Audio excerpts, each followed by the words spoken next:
மற்றும் புறநகரில் இரவில் பலத்த காற்றுடன் கனமழை பெய்ததால் தரையிறங்க முடியாமல் வட்டமடித்த விமானங்கள். திருவாரூர், நாகை, மயிலாடுதுறை உள்பட தமிழ்நாட்டின் பல்வேறு பகுதிகளில் வெளுத்து வாங்கிய கனமழை.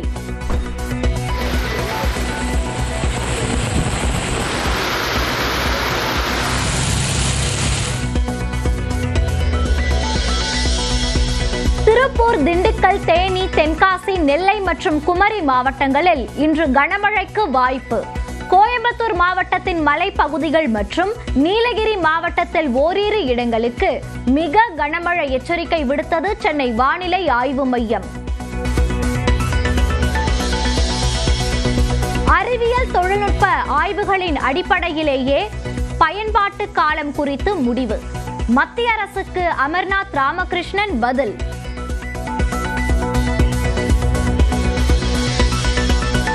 டெல்லியில் இன்று நடைபெறும் நிதி ஆயோக் கூட்டத்தில் பங்கேற்கிறார் முதலமைச்சர் மு.க. ஸ்டாலின்.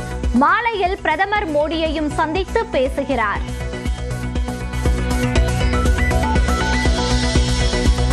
டிஎன்பிஎஸ்சி குரூப் 4 தேர்வுக்கு விண்ணப்பிக்க இன்று கடைசி நாள்.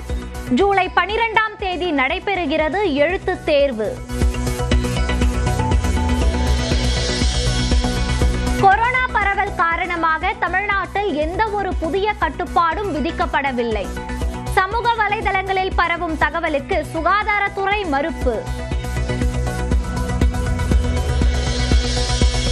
குற்றால மெயினருவியில் வெள்ளப்பெருக்கு ஏற்பட்டுள்ளதால் சுற்றுலா பயணிகள் குளிக்க தடை. வார விடுமுறையை கொண்டாட வந்த சுற்றுலா பயணிகள் ஏமாற்றம்.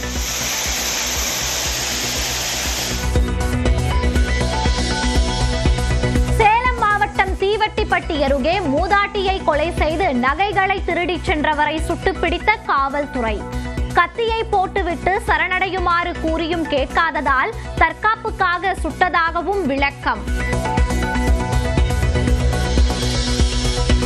இந்தியாவில் தயாரித்து அமெரிக்காவில் விற்கப்படும் ஐபோன்களுக்கு 25% வரி. ஆப்பிள் நிறுவனத்துக்கு அமெரிக்க அதிபர் டிரம்ப் அதிரடி உத்தரவு. இங்கிலாந்துக்கு எதிரான டெஸ்ட் தொடரில் விளையாடும் இந்திய அணி இன்று அறிவிப்பு. புதிய கேப்டன், அறிமுக வீரர்கள் என பல்வேறு ஆச்சரியங்கள் நிறைந்திருக்க வாய்ப்பு.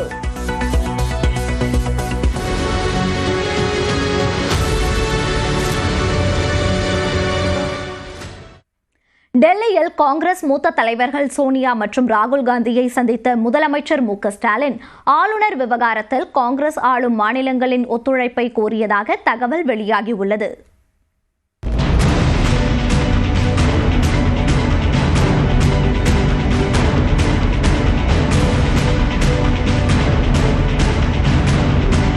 நாட்டின் நிதி நிர்வாகம் தொடர்பாக மத்திய அரசு ஆண்டுதோறும் நிதி ஆயோக் கூட்டத்தை நடத்தி வருகிறது. அதன்படி நடப்பாண்டிற்கான நிதி ஆயோக் கூட்டம் பிரதமர் மோடி தலைமையில் இன்று டெல்லியில் நடைபெறுகிறது.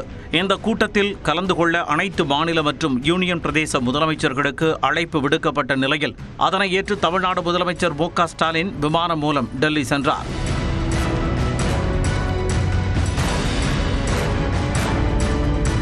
டெல்லியில் காங்கிரஸ் மூத்த தலைவர்கள் சோனியா காந்தி மற்றும் ராகுல் காந்தியை முதலமைச்சர் மு.க. ஸ்டாலின் சந்தித்தார்.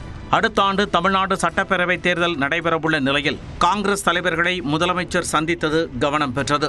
இந்த சந்திப்பின் போது தமிழ்நாடு ஆளுநர் விவகாரத்தில் குடியரசுத் தலைவர் அனுப்பியுள்ள கேள்விகள் தொடர்பான வழக்கு விசாரணை நடைபெறும் போது அதில் காங்கிரஸ் ஆளும் மாநிலங்களையும் மனுதாரர்களாக இணைக்க வேண்டும் என்று முதலமைச்சர் மு.க. ஸ்டாலின் வலியுறுத்தியதாக தகவல் வெளியாகியுள்ளது. அதற்கு காங்கிரஸ் முழு ஆதரவு வழங்கும் என சோனியா காந்தியும் ராகுல் காந்தியும் உறுதியளித்துள்ளனர். காங்கிரஸ் தலைவர்களுடனான சந்திப்பு குறித்து தனது எக்ஸ் பக்கத்தில் பதிவிட்ட முதலமைச்சர் மு.க. ஸ்டாலின் சோனியா மற்றும் ராகுல் காந்தியை சந்தித்தது குடும்பத்தினரை சந்தித்தது போல் இருந்ததாகவும் ஒவ்வொரு முறை சந்திப்பின் போது ஓர் அரவணைப்பு கிடைப்பதாகவும் குறிப்பிட்டார். தொடர்ந்து டெல்லியில் உள்ள வைகை தமிழ்நாடு இல்லத்தில் நடைபெறும் கட்டுமான பணிகளை முதலமைச்சர் மு.க. ஸ்டாலின் ஆய்வு செய்தார்.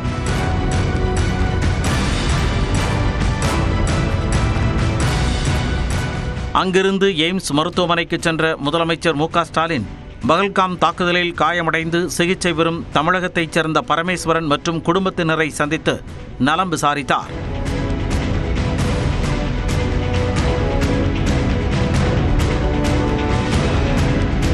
இதனிடையே பிரதமர் மோடியை சந்திக்க முதலமைச்சர் தரப்பில் நேரம் கேட்கப்பட்ட நிலையில் நிதி ஆயோக் கூட்டம் முடிந்த பின் மாலை 4 மணி முதல் 4:30 மணி வரை நேரம் ஒதுக்கப்பட்டுள்ளது. இந்த சந்திப்பின் போது தமிழ்நாட்டிற்கு நிதி ஒதுக்கீடு உள்ளிட்ட முக்கிய பிரச்சனைகள் குறித்து முதலமைச்சர் மு.க.ஸ்டாலின் விவாதிப்பார் என எதிர்பார்க்கப்படுகிறது. நிதி ஆயோக் என்றால் என்ன, அதன் பணிகள் என்ன என்பது குறித்து வரைகலை மூலம் விளக்குகிறார் சிறப்பு செய்தியாளர் சிவரஞ்சனி. 9வது ஆண்டா நிதி ஆயோக் உடைய கூட்டம் நடைபெறுது. நிதி ஆயோக்னா என்னன்னு பார்க்கலாம். நிதி அப்படின்றதோட விரிவாக்கம் national institution for transforming India, இந்தியாவின் மாற்றத்திற்கான அமைப்பு அப்படின்றதுதான் இதனுடைய விரிவாக்கம். 2015 திட்டக்குழுவுக்கு பதிலாக தான் இதை கொண்டு வந்தாங்க. இதனுடைய உறுப்பினர்கள் அப்படின்னு பார்க்கும்போது இந்த அமைப்புடைய தலைவரா பிரதமர் தான் இருப்பாரு. நிர்வாக குழு உறுப்பினர்களா எல்லா மாநிலத்துடைய முதலமைச்சர்கள், யூனியன் டெரிட்டரிஸோட முதலமைச்சர்கள், துணைநிலை ஆளுநர்கள் இருப்பாங்க. அதே மாதிரி இதுல துணைத் தலைவர்னு பார்க்கும்போது அவங்க பிரதமரால தான் நியமிக்கப்படுவாங்க. ஸ்ரீ சுமன் பெரி தான் இப்ப துணைத் தலைவரா இருக்காரு. இது தவிர எக்ஸ் அஃபிஷியோ மெம்பர்ஸ் சொல்லுவாங்க. இவங்க மத்திய அமைச்சர்கள், இவங்க ஒவ்வொரு முறையும் நியமிக்கப்படுவாங்க. அமித்ஷா, நிர்மலா சீதாராமன், ராஜ்நாத் சிங், சிவராஜ் சிங் சௌஹான்லாம் இப்ப அந்த மாதிரி இருக்காங்க. அடுத்து பார்க்கும்போது சிஇஓ, நிதி ஆயோக் அமைப்போட தலைமை நிர்வாக அதிகாரியா இப்ப BVR சுப்பிரமணியம் இருக்காரு. அடுத்ததா பிராந்திய மன்றங்கள் அப்படின்றது அமைக்கப்படும். இது பிராந்தியங்களுக்கு மத்தியில இருக்கக்கூடிய பிரச்சனைகளை தீர்க்கறதுக்காக அமைக்கப்படுது. அப்ப தலைவரே நேரடியாவோ இல்ல ஒரு உறுப்பினரை நியமிச்சோ அந்த பிரச்சனைகளை சமாளிப்பாங்க.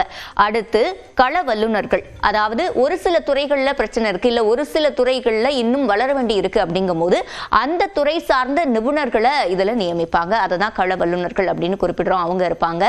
முழு நேர உறுப்பினர்கள் VK பால், VK சரஸ்வத், ரமேஷ் சந்த் இவங்கெல்லாம் முழு நேர உறுப்பினர்கள்.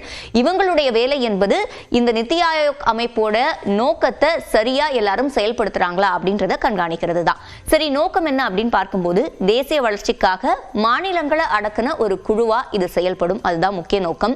பொருளாதார வளர்ச்சி எல்லா பகுதிகளையும் சென்றடையுது அப்படின்ற வகையில திட்டங்கள் தீட்டப்படும். அடுத்த நோக்கம், இன்னும் நிறைய நோக்கங்கள் இருக்கு. அதுல பார்க்கும்போது தேசிய மற்றும் மாநில அளவிலான கொள்கைகளை வடிவமைப்பாங்க. கிராம அளவிலான மேம்பாட்டு திட்டங்களை இதுல வகுப்பாங்க. இது தவிர துறைகளுக்கு இடையிலான மோதல்களை தீர்த்து வைக்கிறது. ஒரு துறைக்கும் இன்னொரு துறைக்கும் யார் இதை செய்யறதுன்ற பிரச்சனைகள் வரும்போது அதை தீர்த்து வைப்பாங்க.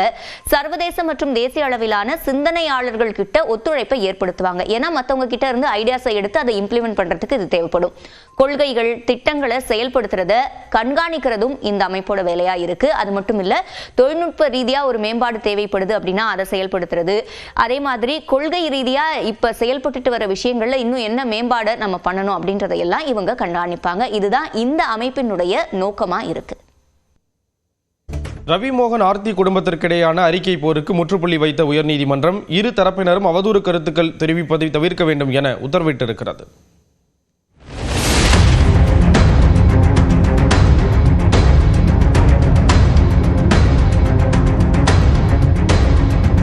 நட்சத்திர தம்பதியாக வலம் வந்த ரவி மோகன், ஆர்த்திக்கு இடையே திடீர் விரிசல் ஏற்பட்ட நிலையில் கடந்த ஆண்டு தனது மனைவியை பிரியப் போவதாக திடீர் குண்டை தூக்கி போட்டு அதிர்ச்சியை கொடுத்தார் ரவி மோகன்.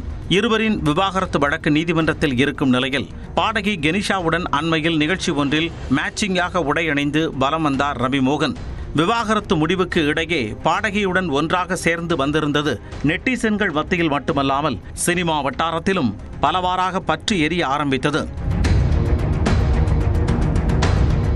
அதைத் தொடர்ந்து ஆர்த்தியும் ரவி மோகனும் தங்களது திருமண விவகாரம் குறித்து பரஸ்பரம் மாறி மாறி குற்றச்சாட்டுகளை முன்வைத்து வந்தனர். தன்னை முன்னாள் மனைவி என்று குறிப்பிட வேண்டாம் என்றும் தந்தைக்கான கடமையை நிறைவேற்ற ரவி மோகன் தவறிவிட்டதாகவும் ஆர்த்தி குறிப்பிட்டார்.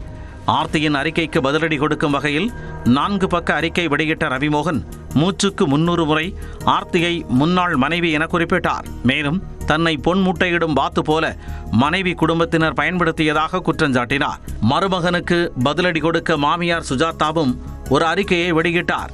அதேபோல் இந்த விவகாரம் தொடர்பாக மீண்டும் விளக்கமளித்த ஆர்த்தி, ரவி மோகனும் தானும் பிரிய 3வது நபராக வந்த பாடகி கெனிஷாதான் காரணம் என போட்டுடைத்தார்.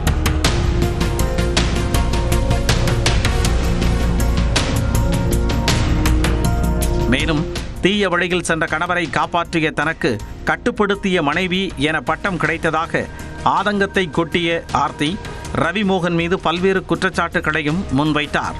இப்படி மாறி மாறி அறிக்கை போர் நடந்த நிலையில் தனக்கு எதிராக அவதூறு கருத்துக்களை தெரிவிக்க மனைவி ஆர்த்திக்கு மற்றும் அவரது தாய்க்கு தடை விதிக்க வேண்டுமென நடிகர் ரவிமோகன் சென்னை உயர்நீதிமன்றத்தில் மனு தாக்கல் செய்தார். இந்த வழக்கு நீதிபதி GR சுவாமிநாதன் முன் விசாரணைக்கு வந்தபோது நடிகர் ரவிமோகன் மற்றும் ஆர்த்தி தரப்பில் பரஸ்பரம் அவதூறு கருத்துக்களை தெரிவிக்க மாட்டோம் என்றும் ஏற்கனவே வெளியிட்ட பதிவுகளை நீக்கி விடுவதாகவும் உத்தரவாதம் அளித்தனர். மேலும் இருவர் குறித்து சமூக வலைத்தளங்களில் செய்திகள் வெளியிட தடை விதிக்க வேண்டும் என்றும் கோரிக்கை விடுத்தனர்.